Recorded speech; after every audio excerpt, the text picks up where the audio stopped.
தம் எனக்காக விட்டேன், சரக்கு என் வைஃப்காக விட்டேன், வயலன்ஸ் என் பையனுக்காக விட்டேன்.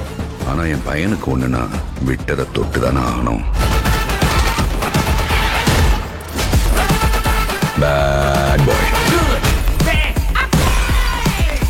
குட் பேட் அக்லி வெற்றி நடை போடுகிறது. டூரிங் டாக்கீஸ் ரசிகர்களுக்கு வணக்கம். வாங்க லன்ச் நிகழ்ச்சிக்கு போகலாம்.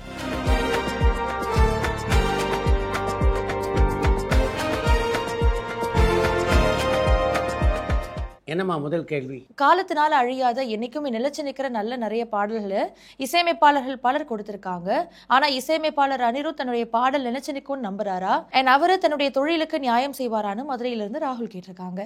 ஒரு இசையமைப்பாளர் காலத்தை கடந்து நிற்கக்கூடிய பாடல்களை தர வேண்டும் என்றால் அதற்கான காட்சி அமைப்புகள் அவருக்கு அந்த இயக்குனரால் சொல்லப்பட வேண்டும். அப்படிப்பட்ட காட்சி அமைப்புகள் இருந்தால் தானே அனிருத்தால் அப்படிப்பட்ட ஒரு பாடலுக்கு இசையமைக்க முடியும். அதனால் இந்த விஷயத்தில் அனிருத்தை மட்டும் குறை சொல்வது சரியில்லை அப்படின்றது தான் என்னுடைய வாதம். எஸ்பிபி சாருக்கு நிகரா பல நல்ல பாடல்களை பாடி வெற்றி பெற செஞ்ச பாடகி ஜானகி அம்மாவுக்கு பாராட்டு விழா எடுக்கப்பட்டுச்சான்னு விருகம்பாக்கம்ல இருந்து சுரேஷ் கேட்டிருக்காங்க. தமிழ் சினிமா உலகத்தை பொறுத்தவரையிலே பல சாதனையாளர்களுக்கு நாம் இன்று வரையிலே விழா எடுக்க தவறி கொண்டு தான் இருக்கிறோம். அதில் முக்கியமான ஒரு நபர் தான் எஸ் ஜானகியும். அட்லி அல்லு அர்ஜுன் காம்பினேஷன்ல உருவாகிற திரைப்படத்தினுடைய ப்ரோமோவை பார்த்து ஒரு தமிழ் சினிமா ரசிகனா எனக்கு அவ்வளவு கோபம். எதனால இங்க இருக்கிற இயக்குனர்கள் தெலுங்கு ஆக்டர்ஸையும் நோக்கி போறாங்க? இங்கே நடிகர்கள் தனுஷ், சூர்யா, விக்ரம், சிம்பு மாதிரியான நிறைய வர்சடைல் நடிகர்கள் இருக்காங்களே, இது தமிழ் சினிமாவுக்கு நல்லதா? இதை பத்தின உங்களுடைய கருத்துன்னு புதுக்கோட்டையிலிருந்து சுரேந்தர் ராஜ் கேட்டிருக்காங்க. நம்முடைய திரைப்படங்களில் நடிப்பதற்கு அல்லு அர்ஜுனை நாம் கூட்டி கொண்டு வந்ததாக இதை பார்க்காம அல்லு அர்ஜுன் போன்ற இந்தியாவிலேயே மிக அதிகம் சம்பளம் வாங்குகின்ற இயக்குநர்கள் தமிழ் இயக்குநர்களை தேடி வருகிறார்கள் அப்படின்னு இதை பாருங்களேன். பார்த்தீங்கன்னா இதுவே ஒரு பாசிட்டிவான விஷயமாக உங்களுக்கு தெரியும். டாலிவுட்ல இயக்குநர்கள் ராஜமௌலி அண்ட் சுகுமார் சார் மாதிரியானவங்க தங்களுடைய இண்டஸ்ட்ரியில இருக்கிற நடிகர்களை வச்சு பெரிய படம் கொடுத்து அவங்கள பேன் இண்டியன் ஸ்டார்ஸ் ஆக்குறாங்க. ஆனா நம்மளுடைய இயக்குநர்களான Atlee and Shankar already pan Indian ஸ்டார்ஸா இருக்கவங்களை வச்சுதான் படம் பண்றாங்க. இந்த இயக்குநர்கள்லாம் ஸ்டாருடைய மார்க்கெட் வேல்யூ மேல நம்பிக்கை வைக்காம தங்களுடைய ஸ்கிரிப்ட் மேல நம்பிக்கை வச்சு ஒரு திரைப்படத்தை இயக்குனாலே அந்த திரைப்படம் மிகப்பெரிய வெற்றி பெறும். இதை பத்தி நீங்க என்ன நினைக்கிறீங்கன்னு சென்னையிலிருந்து சங்கர் கேட்டிருக்காங்க. பொதுவாக இப்ப எல்லா திரைப்படங்களும் பேன் இந்தியா திரைப்படங்கள் ஆகிவிட்டன. அதன் காரணமாக தான் இங்கே உள்ள பல இயக்குநர்கள் தெலுங்கிலும் மலையாளத்திலும் உள்ள நல்ல நல்ல நடிகர்களை தங்களுடைய படங்களிலே பயன்படுத்த வேண்டும் என்று நினைக்கிறார்கள். அதே மாதிரி தெலுங்கிலே உள்ள மிக முக்கியமான இயக்குநர்களான சுகுமார் போன்ற பல இயக்குநர்கள் இங்கே உள்ள சூர்யா, கார்த்தி இவங்களோடெல்லாம் பணியாற்ற வேண்டும் என்று தங்களுடைய விருப்பங்களை தெரிவிக்கிறார்கள். நடிகர் விஜயகாந்த் சாரை தவிர தென்னிந்திய நடிகர் சங்கத்தின் தலைவராக தேர்ந்தெடுக்கப்பட்ட எந்த நபர் தன்னுடைய பொறுப்புகளை ஈடுபாடோடவும் கரெக்டான கன்விக்ஷனோடவும் பண்ணாங்கன்னு கோயம்புத்தூர்ல இருந்து அஜய் கேட்டிருக்காங்க. தென்னிந்திய நடிகர் சங்கத்தினுடைய தலைவராக இருந்தபோது அந்த சங்கத்தினுடைய வளர்ச்சிக்காகவும் தமிழ் திரைப்பட உலகினுடைய வளர்ச்சிக்காகவும் மிகுந்த ஈடுபாட்டோடு பணியாற்றியவர்கள் அப்படின்னா பல தலைவர்களை சொல்லலாம். புரட்சித் தலைவர் எம்ஜிஆர், நடிகர் சிவாஜி, புரட்சி கலைஞர் விஜயகாந்த், சரத்குமார், ராதாரவி என்று பலர் அந்த பட்டியலிலே இடம்பெறுவார்கள். டாப் ஸ்டார் பிரசாந்த் சாரனுடைய பிரசாந்த் 55 திரைப்படத்தினுடைய அடுத்த அப்டேட் எப்போ வரும்னு தருமபுரியிலிருந்து ராஜா கேட்டிருக்காங்க. கடந்த வாரம் தானே அந்த படத்தினுடைய தொடக்க விழா நடைபெற்றிருக்கிறது. அதுக்குள்ளே அந்த படத்தில் நடிக்கிற நட்சத்திரங்களுடைய பட்டியல் எல்லாம் எப்படி வெளியிட முடியும்? குறைந்தது அதற்கு 1 மாத காலமாவது ஆகும். பேரன்பும் பெருங்கோபமும் திரைப்படத்தினுடைய இசை அண்ட் ட்ரெய்லர் வெளியீட்டு விழால இசையமைப்பாளர் இளையராஜா சாரை பத்தி சீமான் சார் ஸ்லாகிச்சு பேசினதும் நீங்க அதை ரசிச்சதும் என்னன்னு சின்னப்பரூர்லேருந்து கிரிஜாமணி பாரதி கேட்டிருக்காங்க. பேரன்பும் பெருங்கோபமும் படத்தினுடைய பாடல் வெளியீட்டு விழாவிலே கலந்து கொண்டு பேசிய திரையுலகத்தை சார்ந்த எல்லோருமே இளையராஜா அந்த விழாவிலே பாராட்டி பேசினார்கள். அப்படி பாராட்டி பேசியவரில் நானும் ஒருத்தன். ஆனால் சீமான் பாராட்டி பேசியதுக்கும் மற்றவர்கள் பாராட்டி பேசியதுக்கு என்ன வித்தியாசம்னா, சீமான் இளையராஜாவுடைய பல பாடல்களை அற்புதமாக அந்த மேடையிலே பாடினார். அதுதான் அவருடைய பேச்சுக்கு இன்னும் கொஞ்சம் சிறப்பு சேர்த்தது. இயக்குனர் இமயம் பாரதிராஜா சார் இயக்குன தாஜ்மஹால் திரைப்படம் அவருடைய யூஸ்வல் ஸ்டைலில் இல்லாம இயக்குனர் மணிரத்னம் சாரனுடைய ஸ்டைலில் இருந்ததுனால தான் அந்த திரைப்படம் மிகப்பெரிய வெற்றி பெறல. ஒருவேளை அந்த திரைப்படத்துக்கு மணிரத்னம் சார் ஸ்கிரீன் பிளே பண்ணதுனால தான் இதுக்கான முக்கியமான காரணமா இருக்குமா? இதை பத்தின உங்களுடைய கருத்து என்னன்னு திருநெல்வேலியிலிருந்து ராம்குமார் கேட்டிருக்காங்க. தாஜ்மஹாலுடைய திரைக்கதை உருவாக்கத்தில் மணிரத்னமும் இருந்தார் அப்படின்னாலும் அந்த படத்தினுடைய திரைக்கதையிலே மிகப்பெரிய பங்கு அவருக்கு இருப்பதாக சொல்ல முடியாது. அந்த படம் வெற்றி பெறாமல் போனதற்கு முக்கியமான காரணமாக நான் நினைப்பது என்னென்னா, அந்த படத்தை முழுக்க முழுக்க தமிழ்நாட்டைச் சேர்ந்த படமாக பாரதி ராஜா படமாக்க தவறியது தான்.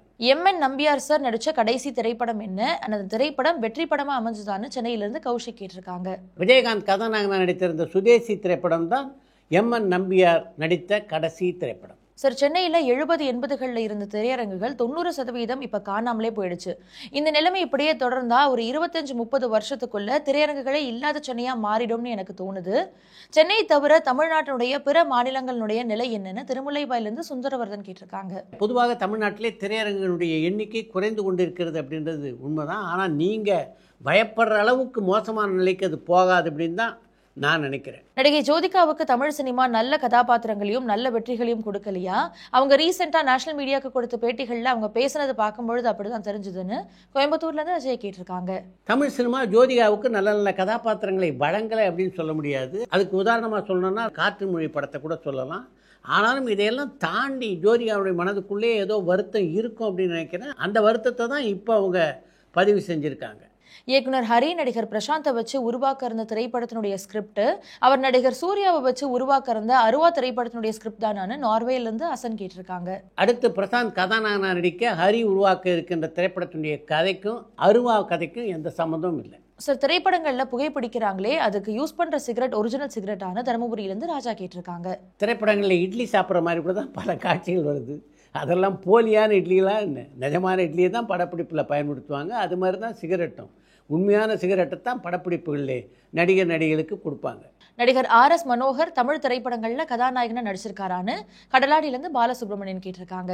பல திரைப்படங்களிலே வில்லனாக நடித்த RS மனோகர் ராஜாம்பாள் என்ற திரைப்படத்திலே கதாநாயகனாக நடித்திருக்கிறார். 18 வயசுல அறிமுகமாகி 41 வயசுலயும் முன்னணி கதாநாயகர்களான விஜய் அஜித்துக்கெல்லாம் ஜோடியா நடிக்கிற முன்னணி கதாநாயகியான த்ரிஷாவினுடைய இந்த திரை பயணத்தை தமிழ் சினிமா ஒரு விழா எடுத்து கொண்டாடலாமே, இதை பத்தின உங்களுடைய கருத்து என்னன்னு இலங்கையிலிருந்து ரியாஸ் கேட்டிருக்காங்க. தமிழ் திரையுலகத்தின் சார்பிலே பாராட்டு விழா நடத்தணும்னு ஆரம்பித்தோம்னா அதுக்கு மிகப்பெரிய பட்டியல் இருக்குது. ஏறக்குறைய 30-40 பேர் அந்த பட்டியலில் இப்போவே இருக்காங்க. அவங்களுக்கெல்லாம் பாராட்டு விழா நடத்தி விட்டு அதுக்கு பின்னால் த்ரிஷாவுக்கு பாராட்டு விழா நடத்துறது தான் சரியாக இருக்கும் அப்படின்றது என்னுடைய எண்ணம். MN Nambiar sir and Sivaji Ganesan sir சேர்ந்து நடிச்ச முதல் திரைப்படம் என்ன? அவங்க 2 பேரும் சேர்ந்து நடிச்ச வாழ்க்கையின் ஜல்லிக்கட்டு ஆகிய திரைப்படங்களை நீங்க ப்ரொடியூஸ் பண்ணியிருக்கீங்க. அவங்க 2 பேருக்கும் இடையே இருந்த நட்பை பத்தி ஷேர் பண்ண முடியுமான்னு சென்னையிலிருந்து கௌஷிக் கேட்டிருக்காங்க. நடிகர் சிவாஜியும் MN நம்பியாரும் இணைந்து நடித்த முதல் திரைப்படம்னா அது காவேரி என்ற திரைப்படம் தான். எங்களுடைய தயாரிப்பில் உருவான வாழ்க்கை ஜல்லிக்கட்டு ஆகிய 2 படத்திலையுமே நடிகர்களும் சிவாஜியும் MN நம்பியாரும் சேர்ந்து நடிச்சிருக்காங்க. MN நம்பியார் எந்த படப்பிடிப்பு தளத்தில் இருந்தாலும் அந்த படப்பிடிப்பு தளமே கலகலப்பாக இருக்கும். ஜல்லிக்கட்டு படத்தினுடைய தொடக்க விழா நம்முடைய டூரிங் டாக்கீஸ்லேயே ஒளிபரப்பப்பட்டிருக்கு. அதிலேயே பார்த்தீங்கன்னா நம்பியார் அவ்வளோ உற்சாகமாக என்னோடு பேசி கொண்டிருப்பார். அதே மாதிரி தான் சிவாஜியோடும் அவர் பேசுவார். அதற்கு உதாரணம் தான் ஜல்லிக்கட்டு திரைப்படத்தினுடைய 100வது நாள் விழாவிலே நடந்த அந்த காட்சி. தமிழ் திரைப்படங்கள்ல வசனத்தை சிறப்பா பேசி நடிச்ச நடிகை P. கண்ணாம்பா தமிழ் நடிகையான கடலாடியிலிருந்து பாலசுப்ரமணியன் கேட்டிருக்காங்க. தமிழ் திரைப்படங்களிலே அக்ஷர சுத்தமாக மிக அழகாக தமிழ் பேசி நடித்த கண்ணாம்பா தமிழ் நடிகை இல்லை.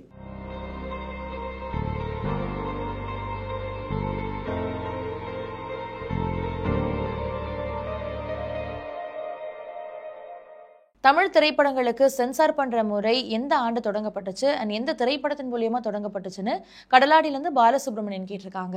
இந்தியாவிலே திரைப்பட தணிக்கை சம்பந்தமாக 1918ஆம் ஆண்டில்தான் சினிமாட்டோகிராஃப் ஆக்ட் ஒன்று கொண்டு வரப்பட்டது. அந்த ஆக்ட் படி ஒரு ஆய்வாளர் திரைப்படங்களை பார்த்துவிட்டு மக்கள் பார்ப்பதற்கு தகுதியானதா அந்த திரைப்படம் என்பதை தீர்மானிப்பார். அதைத் தொடர்ந்து 1920ஆம் ஆண்டிலே சென்சார் போர்டு என்ற ஒரு அமைப்பு சென்னை, மும்பை, கல்கட்டா போன்ற நகரங்களிலே அமைக்கப்பட்டது.